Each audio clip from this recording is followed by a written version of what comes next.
Hello everyone, most welcome to physicam academy. This is Divya Agarwal. So guys, आज हम discuss करेंगे CSIR net chemical science का क्या exam pattern होता है, हमारे लिए केमिकल साइंस में उसका क्या सिलेबस है और मार्क्स एनालिसिस क्या है, मतलब स्पेसिफिक कौन सी यूनिट्स क्या क्या वेटेज रहेगा, ये सब चीज़ें हम डिस्कस करेंगे। But before starting let me tell you one more thing that 20 August से हमारा जो ऑनलाइन बैच है गाइज वो स्टार्ट हो रहा है लाइव यूट्यूब पर। ठीक है, तो आप ज़रूर नीचे डिस्क्रिप्शन में टेलीग्राम लिंक्स गिवन है, कमेंट में भी पिन किया हुआ है, आप उसको ज़रूर ज्वाइन करें ताकि आपको रेगुलर नोटिफिकेशंस मिलते रहें, क्लासेस में आप लाइव अटेंड कर सकें हमारे साथ। ओके, तो चलिए वापस आते हैं अपने टॉपिक पे, that is CSIR net chemical science का क्या एग्जाम पैटर्न है, क्या सिलेबस है, मार्क्स एनालिसिस क्या है। तो पहले तो हमको समझना है दोस्तों CSIR नेट के बारे में कुछ इम्पॉर्टेंट चीज़ें। ठीक है, अब क्या इंपॉर्टेंट चीज़ें रहेंगी, एक मिनट में कलर चेंज कर लेती हूँ पेन का। सो बेसिकली आपको एक बात जो समझनी है CSIR नेट के लिए, अगर हम स्पेसिफिकली केमिस्ट्री की बात कर रहे हैं, है ना जी, अगर हम केमिस्ट्री की बात कर रहे हैं तो गाइस केमिस्ट्री में हमको प्रिपेयर करना है CSIR नेट के लिए, तो हमको सबसे पहले इंपॉर्टेंट बात ये समझनी है कि हमारे पास में यूनिट्स कितनी है जो हमें कवर अप करनी है। तो गाइस ऑर्गेनिक इनऑर्गेनिक फिजिकल को मिला के हमारे पास अप्रॉक्सीमेटली 39 यूनिट्स हैं। अब अगर हम एग्जाम को सिर्फ क्रैक करने की बात करते हैं तो हम अगर 26 to 27 यूनिट्स भी कर लेते हैं तो भी हमारा CSIR नेट एग्जाम क्रैक हो जाता है। ठीक है, पर मैं हमेशा आपको सजेस्ट करूंगी कि अगर आपको, क्योंकि आप जब प्रिपेयर कर रहे हैं, जब आप फिल कर रहे हैं फॉर्म, तो आप JRF के लिए ही फिल करें, क्योंकि अगर आप JRF क्रैक करते हैं तो LS के लिए तो डेफिनेटली आप क्रैक मतलब प्रिपेयर क्वालिफाई हो ही गए। पर अगर आपने LS फिल किया है तो आपको JRF नहीं मिलेगा, इवन तो आपने कट ऑफ JRF की भी पार कर ली है, पर अगर आपने भरा LS है then you will be only LS, मतलब आपको JRF की डिग्री नहीं मिलेगी वहाँ पे। ठीक है, तो मैं आपको क्या कहना चाह रही हूँ कि आप 26 to 27 अगर यूनिट्स कर लेते हैं तो भी क्रैक हो जाता है बहुत अच्छी रैंक से। बट आई सजेस्ट कि आप 30 से 32 यूनिट्स ज़रूर कवर करें, क्योंकि हमारा जो मेन मोटो है वो केमिस्ट्री सीखना है। जैसे कि मैंने आपको लास्ट वीडियो में भी बताया था कि हमारा जो मोटो रहेगा दोस्तों वो रहेगा कि हमको केमिस्ट्री सीखना है, क्योंकि देखो हमको CSIR नेट क्रैक करना है। उसके बाद में अब मैं मान के चलूँ CSIR नेट का मतलब मैं मान के चलूँ कि हम MSc फर्स्ट सेमेस्टर के स्टूडेंट हैं। ठीक है, ठीक है, अब मैं वैसे तो MSc की एलिजिबिलिटी MSc कवर करने के बाद ही आप दे सकूँ। ठीक है, मतलब आपको डिग्री तभी मिलती है कि भाई हमने CSIR नेट को क्रैक कर लिया है तो आप तभी एलिजिबल होंगे। बट अगर आप MSc फर्स्ट सेमेस्टर से ही प्रिपेयर करते हैं तो ये आपके लिए बहुत बेनिफिट रहता है, आपको फिर ड्रॉप लेना नहीं पड़ता है ना। हमारा मोटो रहता है कि बच्चों को ड्रॉप ना लिया जाए, ना दिलवाया जाए, क्योंकि उससे प्रॉब्लम्स आती हैं कि बहुत ज़्यादा स्टूडेंट्स बहुत ज़्यादा हैं तो कंपटीशन लेवल बढ़ता है। तो never drop, just take the right step on the right time. Okay, तो हम CSIR नेट को गवर्न करेंगे, उसके साथ साथ में हमें गेट भी क्रैक करना होता है। अब देखो गेट और IIT जैम का क्या सिनेरियो रहता है, यहाँ पे हमें पूछी जाती हैं रैंक्स। ठीक है, हमारी रैंक अगर बढ़िया है तो गेट क्रैक करना कुछ खास बड़ी बात नहीं होती, कुछ खास उससे फ़ायदा भी नहीं होता है। अगर आपकी रैंक अच्छी है, 100 के अंदर है, 200 के अंदर है, तो डेफिनेटली 50 के अंदर है तो आप बहुत ज़्यादा अच्छे PSUs या इधर उधर अप्लाई कर सकते हैं। IIT जैम में भी आपकी रैंक क्या है वो मायने रखता है, क्योंकि कट ऑफ इनका बहुत कम होता है, मतलब यहाँ पे आप बहुत ही कम मार्क्स भी ले आएंगे तो भी क्रैक हो जाएगा, यहाँ पे भी क्रैक हो जाएगा। ठीक है, पर रैंक लाना अच्छी बात होती है। बट CSIR नेट में अगर आपने क्रैक सिर्फ कर लिया है, आपका कोई रैंक नहीं है अच्छा, या रैंक है भी तो कुछ खास फर्क नहीं पड़ता। हाँ, अगर आपका रैंक है तो आपको ऑफकोर्स ज़्यादा फर्क पड़ेगा, बट CSIR नेट में क्रैक करने को भी बहुत बड़ा माना जाता है, और काफ़ी सारी यूनिवर्सिटीज सिर्फ आपको CSIR नेट क्रैक किया है करके आपको जॉब पे रख लेती हैं, या फिर आप अगर किसी स्पेसिफिक कंपनी में ज्वाइन कर रहे हैं, लाइक से कोचिंग इंस्टीट्यूट या कहीं पे भी आप काम कर रहे हैं या कहीं पे भी, तो अगर आपका CSIR नेट क्रैक्ड है तो आप कॉलेज में प्रोफेसर बन सकते हैं। ठीक है, कुछ कॉलेजेस हैं जो उसके साथ में PhD भी मांगते हैं, कुछ ऐसे हैं जो PhD नहीं मांगते। अभी भी इसमें विवाद ही चल रहा है कि एग्जैक्टली PhD कौन से मांगते हैं कौन से नहीं मांगते। तो जनरली PhD के बिना भी अगर आपका LS है तो भी आप लेक्चरशिप के लिए अप्लाई कर सकते हैं ना। तो ये तो मैंने आपको जनरल बातें बताई हैं। अब मैं आपको आ जाती हूँ सीधा पॉइंट पे। तो मैं ये कहना चाह रही थी कि हमें सीखनी है केमिस्ट्री। ठीक है, हमें केमिस्ट्री सीखनी है, उससे हमको क्रैक करना है CSIR नेट। ठीक है, और क्रैक करना है गेट। ठीक है, एक ही लेवल की है, थोड़ा सा हाई रहता है गेट के क्वेश्चंस, बाकी सिलेबस सेम है CSIR नेट और गेट का। ठीक है, उसके बाद में हमको अगर होता है तो हम UPSC के लिए भी प्रिपेयर करेंगे। UPSC का जो जियो केमिस्ट होता है उसके लिए भी हमें डेफिनेटली प्रिपेयर करना चाहिए अपने आप को। तो सेम ही सिलेबस है ना, तो बार बार क्यों प्रिपेयर करें, एक ही बार भी ढंग से पढ़ लें। ठीक है, फिर अगर मान लो यहाँ भी नहीं हुआ, यहाँ भी नहीं हुआ, यहाँ भी नहीं हुआ, ठीक है, तो हमको एक सेफर साइड भी लेनी पड़ती है। तो बहुत सारे पीजीटीज के भी एग्जाम्स आते हैं, है ना, या आपके कुछ और एग्जाम्स आते हैं जिनमें आपको सिर्फ जॉब के लिए, मतलब ये मैं जॉब पर्सपेक्टिव से कह रही हूँ, ठीक है, ये मैं कह रही हूँ विद रिस्पेक्ट टू जॉब। अगर मुझको सिर्फ क्वालिफिकेशन चाहिए, पीएचडी करनी है, ठीक है, तो मेरे को ये चाहिए। पर अगर मुझे सिर्फ जॉब पे ही फोकस करना है, अब मैं क्या करूँ, मेरा ये 1 अटेम्प्ट में निकला, 2 में नहीं निकला, या फिर अच्छी रैंक नहीं आई, या कुछ ऐसा नहीं हुआ, तो फिर ऑफकोर्स यार मैं अगर एक मेरे को मतलब फाइनेंशियल प्रॉब्लम है, तो मुझे डेफिनेटली पीजीटी एग्जाम्स भी देने चाहिए, है ना। तो इन सब को मद्देनजर रख के हमें अल्टीमेटली कंक्लूजन ये निकला कि केमिस्ट्री सीखनी है, ठीक है। अब सीएसआर नेट की अगर हम बात करते हैं तो उसमें हम जेआरएफ को क्रैक करते हैं या एलएस को करते हैं। हमारे पास में 2 ऑप्शंस होते हैं, मतलब कट ऑफ अलग निकालती है, एग्जाम तो एक ही होता है, पर अगर आप जेआरएफ फिल करते हैं तो कट ऑफ उसके अकॉर्डिंग, एलएस फिल करते हैं तो उसके अकॉर्डिंग। मैं सजेस्ट करूँगी हमेशा जेआरएफ ही फिल करें, क्योंकि इसकी एक एज लिमिट होती है ना, आप हर वक्त जेआरएफ नहीं ले सकते। तो जेआरएफ की जब तक एज है आपकी, तब तक आप जेआरएफ को ही फिल करें, और जब एज निकल जाए तो फिर आप एलएस को फिल करें, तब क्योंकि ऑप्शन ही नहीं रहता है उसके बाद में। तो जेआरएफ क्रैक करते हैं, तो जेआरएफ का लेट्स से हमारे पास में जेआरएफ है और हमारे पास में एलएस है, तो एलएस में लेट्स से हमारे मार्क्स है 100 और ये मतलब कट ऑफ है, तो जेआरएफ में ज़रूर 110 या कुछ होगा, मतलब 10 मार्क्स ऊपर नीचे रहता है इनका, ठीक है, अप्रॉक्सीमेटली। तो अगर मेरे मार्क्स 100 आ गए तो I am LS qualified, otherwise या उससे ऊपर आ गए तो आई एम एलएस, बट अगर 110 से ऊपर आए तो हम जेआरएफ क्वालिफाइड, ठीक है।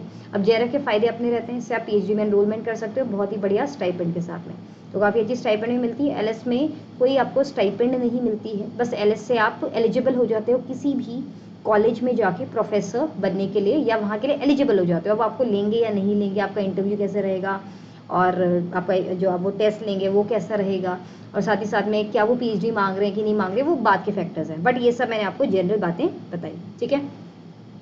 अब हम आगे देखेंगे इसी में कि आगे की कहानी क्या है। आगे है कि ये जो एग्ज़ाम है हमारा कितने बार होता है, तो एक बार जून में होता है और एक बार दिसंबर में आता है। अभी लास्ट टाइम कोविड के चक्कर में कुछ गड़बड़ शड़बड़ हो गई थी, पर अगर वो गड़बड़ दोबारा नहीं हुई तो फिर जून और दिसंबर में ही आता है ये एग्ज़ाम, ठीक है। तो अभी जो हमारा नेक्स्ट एग्ज़ाम होगा वो जून 24 में होगा और दिसंबर 23 में।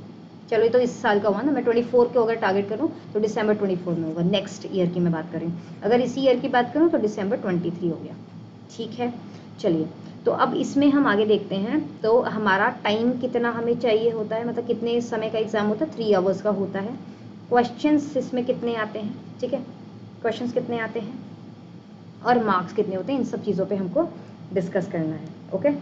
आपको जो भी डाउट्स होते हैं तो बीच बीच में आप कमेंट्स में लिखते जाएं, ठीक है। तो कितने मार्क्स का होता है ये आपका 200 मार्क्स का होता है। क्वेश्चंस कितने होंगे वो सब हमें देखने हैं, ठीक है। अभी तो आई थिंक आपको मेरी बात समझ में आई। अब हम आ जाते हैं कि हमारे जो पेपर है, जो हमारा क्वेश्चन पेपर होता है वो 3 भागों में डिवाइडेड है, पार्ट ए, पार्ट बी और पार्ट सी। पार्ट ए जो होता है वो जनरल होता है, जनरल एप्टीट्यूड का होता है, ठीक है, जो कि गेट में भी आता है, सेम चीज़ है ना, ये आपका गेट में भी आता है सेम चीज़। पार्ट बी की हम बात करते हैं तो ये मतलब थोड़ा सा 2 नंबर के क्वेश्चंस होते हैं, ये वाला ज़्यादा होता है। तो इसमें हमें क्या देखना होता है, पार्ट ए में हमको जो टोटल क्वेश्चंस आते हैं, हम 20 क्वेश्चंस हमारे आते हैं, ठीक है, इसमें, जिसमें से हमें अटेम्प्ट कितने करने होते हैं। अब देखो सीएसआर नेट में अगर आप 15 से ऊपर अटेम्प्ट कर देंगे तो वो चेक नहीं होते, मतलब ऐसा नहीं है कि अटेम्प्ट 15 करने हैं, आपने 20 कर दिए तो आपको सबके मार्क्स मिलेंगे, नहीं, फर्स्ट 15 के मिलेंगे, ठीक है। तो इसलिए में ये भी बात ध्यान रखनी है। तो कितने क्वेश्चंस आते हैं टोटल 20, अटेम्प्ट कितने करने होते हैं 15 अटेम्प्ट करने होते हैं, मार्क्स कितने होते हैं सबके +2 होते हैं, और अगर हमने गलत किया तो 1/2 हाफ, मतलब 0.5 जो है वो आपका कट जाएगा, ठीक है। ये तो होगी नेगेटिव मार्किंग की बात पार्ट ए में, तो मतलब 15 क्वेश्चन हमने यहाँ से अटेम्प्ट करने हैं। पार्ट बी की अगर हम बात करते हैं तो यहाँ पे टोटल क्वेश्चन हमारे 40 आते हैं, 40 क्वेश्चन आते हैं, हमें अटेम्प्ट करने होते हैं 35, ठीक है, 35 क्वेश्चन हमें अटेम्प्ट करने हैं। मार्क्स इसका वही रहता है +2, और अगर नेगेटिव हम कर देते हैं, गलत कर देते हैं तो हमें आएगा -0.5 या -1/2, ठीक है। पार्ट सी की बात करेंगे तो टोटल क्वेश्चन 60 होते हैं हमारे पास में, और हमें अटेम्प्ट कितने करने होते हैं, आउट ऑफ 60 हमें अटेम्प्ट करने होते हैं सिर्फ और सिर्फ 25 क्वेश्चन, सिर्फ 25। अगर मैं सिर्फ 25 क्वेश्चन को सबके सबको सही कर दूं तो मेरे 100 मार्क्स बनते हैं, ठीक है। 4 मार्क्स का एक क्वेश्चन होता है, ठीक है, ये वाला कितने का होता है, ये वाला 4 मार्क्स का होता है, और अगर मैं गलत कर देती हूँ तो -1, ठीक है। तो मैं अगर सिर्फ 25 क्वेश्चन यही कर दूँ और सारे सही निकल जाएं तो मेरे को 100 नंबर आ गए, मेरा एलएस क्रैक हो गया, ठीक है। पर हम ऐसा भी नहीं है, हो भी सकता है कि 25 to 25 सही हो गए, पर कभी मान लो चलो 25 में से हमारे 20 सही हुए, ठीक है। तो यहाँ से मेरे को मिले 20 × 4 यानी कि 80 मार्क्स, और बाकी थोड़ा बहुत यहाँ से सही करा, थोड़ा बहुत यहाँ से, 100 तो आराम से बन सकते हैं, उससे ऊपर भी डेफिनेटली बन सकते हैं बहुत आसानी से। तो ये जो क्वेश्चन की चॉइस है यहाँ पे, इसका टेस्ट बिल्कुल अलग है CSIR नेट का। यहाँ पे चॉइस बहुत ज़्यादा है, ऐसा गेट में नहीं होता, ऐसा IIT जैम में भी नहीं होता। तो वहाँ पे इसलिए रैंक के पीछे भागते हैं, यहाँ पर रैंक का कुछ खास रोल नहीं होता है दोस्तों, ठीक है। इसके बाद हम टॉपिक एंड मार्क्स देखेंगे, बट उससे पहले नहीं, टॉपिक एंड मार्क्स ही देखेंगे। तो 1 बाय 1 हम देख लेते हैं कि हमारा सिलेबस है क्या और उसके टॉपिक के क्या मार्क्स रहते हैं किसके, ठीक है। तो हम पहले ऑर्गेनिक पे आ जाते हैं, ऑर्गेनिक पे ही आते हैं इनफैक्ट, ठीक है। तो बुक्स भी मैं यहीं पे आपको बता दूंगी, ठीक है। तो पहले मैं आपको बता देती हूँ कि ऑर्गेनिक की अगर हम GOC की बात करते हैं, चलो वहीं लिख लेते हैं। अगर हम टॉपिक की बात कर रहे हैं GOC और एरोमेटिसिटी, तो ये रहता है अप्रॉक्सीमेटली 6 मार्क्स का, ठीक है। 6 मार्क्स का रहता है। मैं टेंटेटिव बता रही हूँ, कभी कभी 8 का भी हो सकता है, कभी कभी 4-5 का भी हो सकता है, ठीक है। जनरली 6 मार्क्स लेके चलते हैं हम इसको हाइयर साइड में। अगर हम बात करेंगे स्टीरियो केमिस्ट्री का, तो स्टीरियो केमिस्ट्री का रहता है अप्रॉक्सीमेटली 10 मार्क्स, ठीक है। कभी कभी 8 भी हो जाता है, तो 8 से 10 मान के चलें आप, ठीक है। अब अगर हम रिएक्शन मैकेनिज्म की बात करेंगे, रिएक्शन मैकेनिज्म एंड इंटरमीडिएट की अगर हम बात करते हैं, तो वो रहता है अप्रॉक्सीमेटली 20 मार्क्स, ठीक है। 20 मार्क्स हमें मिनिमम इससे मिलते हैं।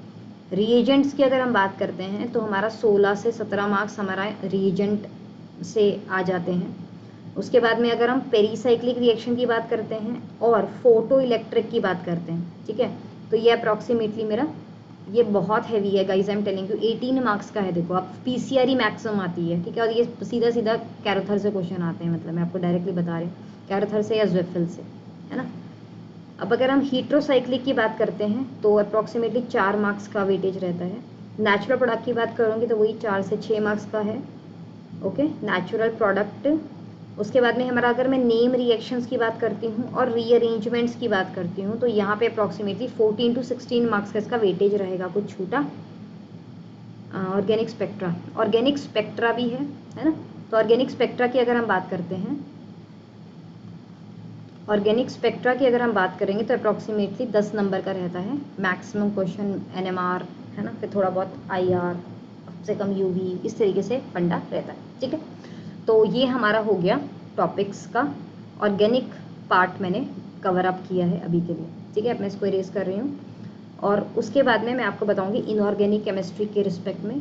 अगर मैं इनऑर्गेनिक केमिस्ट्री की बात करूंगी, तो मेरे पास में है केमिकल बॉन्डिंग। मैं पहले हैवी चैप्टर बताती हूँ आपको। तो जो केमिकल बॉन्डिंग रहेगा गाइस, वो 8 से 10 नंबर का, 10 नंबर का रहेगा, मैं ये लेके चल रही हूँ, ठीक है। अगर मैं कोऑर्डिनेशन केमिस्ट्री की बात करती हूँ, कॉर्ड केम की, तो वो अराउंड 25 मार्क्स का मान के चलो। अगर मैं ऑर्गेनोमेटालिक केमिस्ट्री की बात करती हूँ, तो ये भी मेरा 25 मार्क्स का मान के चलो, ठीक है। Main group chemistry, main group की अगर मैं बात करती हूँ, तो मेन ग्रुप में मेरे पास में अप्रॉक्सीमेटली 14 मार्क्स, 14 to 15 मार्क्स का वेटेज रहेगा। 15 लिख देती हूँ, देखो इतना ही कर लूँगी तो मेरा इनऑर्गेनिक हो गया, देखो कितना ज़्यादा है, ठीक है। उसके बाद में अगर मैं बात करती हूँ बायो इनऑर्गेनिक, अभी थोड़ा रट्टाफिकेशन है, ठीक है। बायो इनऑर्गेनिक में काफ़ी ज़्यादा है, बट मार्क्स भी ठीक ठाक है, सीधे आ जाते हैं, 6 से 8 नंबर का क्वेश्चन सीधा बन जाता है, कुछ भी ना करें। एसिड बेस की अगर हम बात करेंगे, तो एसिड बेस में हमारा 4 से 6 नंबर। हम अगर इनर ट्रांजिशन मेटल्स की बात करते हैं, इनर ट्रांजिशन की F ब्लॉक है, तो F ब्लॉक की हम बात करते हैं, तो हमको मिल जाता है अप्रॉक्सीमेटली 6 नंबर के क्वेश्चन, कभी कभी 4 के, कभी कभी कम ज़्यादा होता रहता है, थोड़ा सा वेरिएबल है। उसके बाद में हम अगर न्यूक्लियर केमिस्ट्री की बात करेंगे, तो 2 से 4 नंबर रहता है, बहुत ही कम है। इनऑर्गेनिक स्पेक्ट्रा की बात करेंगे, तो 4 से 6 नंबर है, ठीक है। और एसिड बेस हो गया। एनालिटिकल केमिस्ट्री, एनालिटिकल केमिस्ट्री की हम बात करते हैं, तो वही 4 नंबर का अप्रॉक्सीमेटली वेटेज है। तो ये हमारा रहता है इनऑर्गेनिक केमिस्ट्री का। आप साथ साथ में मेरे लिखते रहना, ताकि आपको, मतलब एक तरह से आपको रफ आइडिया लग जाएगा कि किस यूनिट का कितना वेटेज है। हम अब आएंगे फिजिकल पे, तो फिजिकल में भी इसी तरीके का है। तो मैं आपको वही हैवी चैप्टर्स पहले बताऊंगी फिजिकल केमिस्ट्री में। तो guys, thermodynamics and statistical thermodynamics 20 marks तक का आ सकता है, मतलब देख रहे हो बहुत हैवी है, ठीक है। क्वांटम केमिस्ट्री 20 मार्क्स का आ सकता है, केमिकल आता है मतलब, ठीक है। केमिकल काइनेटिक्स की अगर हम बात करते हैं, तो ये भी काफ़ी हैवी है, अराउंड 16 मार्क्स का है। अगर हम इलेक्ट्रोकेमिस्ट्री की बात करते हैं तो 12 to 15 मार्क्स का ये रहता है, हैवी है, ठीक है। फिर आ जाते हैं हमारे ग्रुप थियरी, तो ग्रुप थियरी भी आजकल बहुत ज़्यादा आ रही है, अप्रॉक्सीमेटली 10 to 12 मार्क्स का आ जाता है, ठीक है। हम फिर इक्विलिब्रियम की बात करें, इक्विलिब्रियम तो ये 4 से 6 नंबर का रहता है। फिजिकल स्पेक्ट्रा की बात करें तो वही 6 से 8 नंबर का रहता है, ठीक है। पॉलीमर की अगर हम बात करते हैं तो पॉलीमर में अप्रॉक्सीमेटली 4 मार्क्स का रहेगा।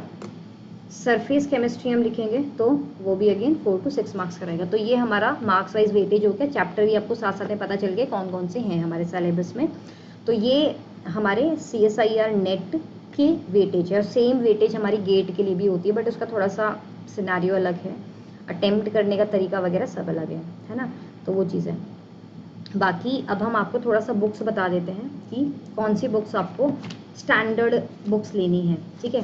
वैसे तो आप नॉन स्टैंडर्ड बुक्स से पढ़ें तो भी कोई इशू नहीं रहता है, पर जहाँ से स्टैंडर्ड बुक्स का मतलब हो गया जहाँ से क्वेश्चंस ना कॉपी पेस्ट होंगे, है ना।